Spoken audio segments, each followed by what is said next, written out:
नमस्कार, आप सभी का स्वागत है संस्कृति आईएएस के यूट्यूब प्लेटफॉर्म पर। मेरा नाम है शुभम और आज हम बात करें एक महत्वपूर्ण टॉपिक पर जो जुड़ा है हॉलिडे पॉवर्टी से। हाल ही में ईटीयूसी द्वारा एक अध्ययन करा गया और उसमें पता लगाया गया कि यूरोपियन यूनियन के अंदर करीबन 40 मिलियन लोग ऐसे हैं जो हॉलिडे पॉवर्टी का सामना कर रहे हैं। आइए समझते हैं पूरे के पूरे अध्ययन को कुछ प्रमुख बिंदुओं के साथ।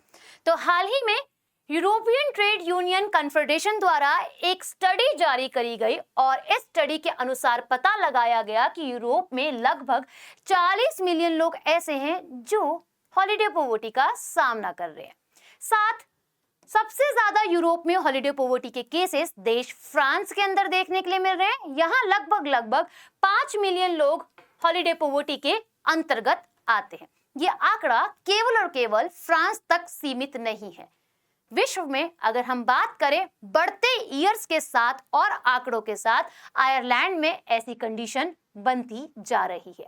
इसी के साथ साथ विश्व में 13 ऐसे देश हैं जहां पर हॉलिडे पॉवर्टी जैसी कंडीशंस और ब्लॉक कंडीशन पैदा हो गई है और सबसे नीचे यहां रोमानिया देखने के लिए मिल रहा है। ये आंकड़ा साल 2022 को शामिल करता है, यानी कि स्टडी वर्ष 2022 के आंकड़ों को शामिल करती है। और ऐसा भी कहना है यूरोपियन ट्रेड यूनियन कन्फेडरेशन द्वारा, मानना यह है कि साल 2023 में ये आगे आंकड़ा बढ़ भी सकता है, यानी कि इसके केसेस ज्यादा भी हो सकते हैं। अब समझ लेते हैं कि क्या है हॉलिडे पॉवर्टी। एक व्यक्ति पूरा साल काम करता है तो उसे हॉलिडे वेकेशंस पर भी जाने का अधिकार है। तो इसी प्रकार एक व्यक्ति लगातार एक साल तक काम कर रहा है और एक हफ्ते यानी कि 7 दिन की छुट्टी भी लेने के सक्षम नहीं है। इसी को हॉलिडे पॉवर्टी कहा जाता है। जब कोई कामकाजी व्यक्ति साल में एक हफ्ते की छुट्टी का भी खर्च उठाने के सक्षम ना हो, खर्च पे बात करी गई और बहुत सारी कंडीशंस बनती है। अगर खर्च की बात यहां हम समझे, यानी कि ऐसी कंडीशन हॉलिडे पॉवर्टी कहलाती है।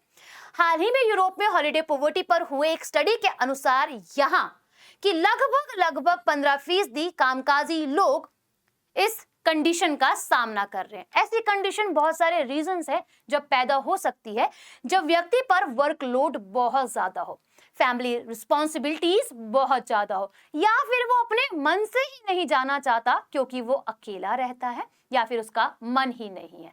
आइए समझते हैं क्यों खतरा बनता जा रहा है। देखिए, अगर व्यक्ति पूरा साल भर काम करेगा, एक भी छुट्टी नहीं लेगा, तो हाँ, हो सकता है कि उसके काम में उसकी रुचि कम होती जाए समय के साथ साथ।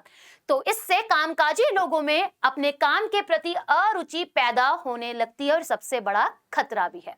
साथ कामकाजी लोगों में शारीरिक और मानसिक तनाव उत्पन्न होता है क्योंकि समय वे अपने आप को नहीं दे रहा, सारा टाइम वो अपने काम को समय दे रहा है। इस कंडीशन में फिजिकली और मेंटली तनाव बढ़ता जाता है। साथ ही कामकाजी लोगों का परिवार और बच्चों के साथ अलगाव स्थिति होने लगती है, यानी कि वह अपनी फैमिली से, अपने बच्चों से सेपरेट होने लगता है, केवल और केवल अपने वर्कलोड को ध्यान केंद्रित करता है।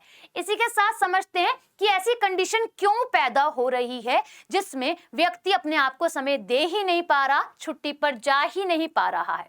तो यूरोप में बढ़ती आर्थिक अस्थिरता सबसे बड़ा कारण है। कोविड-19 के बाद जब हमने देखा लॉकडाउन जैसे कंडीशन पैदा हो गई, लोग अपने घर पर बैठ गए, बेरोजगार हो गए। आफ्टर कोविड बहुत सारे इम्पैक्ट रोजगार पर देखने के लिए मिले हैं। इसी के साथ साथ वर्ष 2010 में आर्थिक मंदी का भी ये कहीं ना कहीं कारण बन रहा है कि व्यक्ति हॉलिडे पर नहीं जा पा रहा, वो आय ही नहीं इतनी जुटा पा रहा, जिसके कारण वह बाहर जाकर अपने देश और देश से बाहर जाने की भी सोचे। साथ साथ यूरोप में वर्ष 2010 से 39% लोग 7 दिन की छुट्टी पर नहीं गए हैं, यानी कि करीबन अगर हम 2010 से बात करें तो 39% लोग अपनी एक हफ्ते की छुट्टी भी बनाने नहीं गए। अब इसका समाधान कैसा हो सकता है? सबसे बड़ी बात, वर्कलोड को कम कर दिया जाए। व्यक्ति से कार्य करवाया जा रहा है तो उसके वेतन को बढ़ाया जाए, कम आय पर यह कार्य नहीं करवाया जाए। तो पॉलिसीज बने, नई आर्थिक नीतियों में सुधार करना चाहिए रोजगार को बढ़ाना चाहिए, क्योंकि लोग सोचते हैं कि अगर मैं छुट्टी लूंगा एक लंबे समय की तो शायद से मेरी जॉब चली जाएगी। तो रोजगार के अपॉर्चुनिटीज भी बढ़नी चाहिए। कामकाजी लोगों के लिए न्यूनतम वेतन को बढ़ाना चाहिए, यानी कि जो वे काम कर रहे हैं एटलीस्ट व्यक्ति वो तो डिजर्व करता है जिस प्रकार से वे हार्डवर्क कर रहा है, काम कर रहा है, अपना आधे से ज्यादा समय वह अपनी जॉब पर दे रहा है।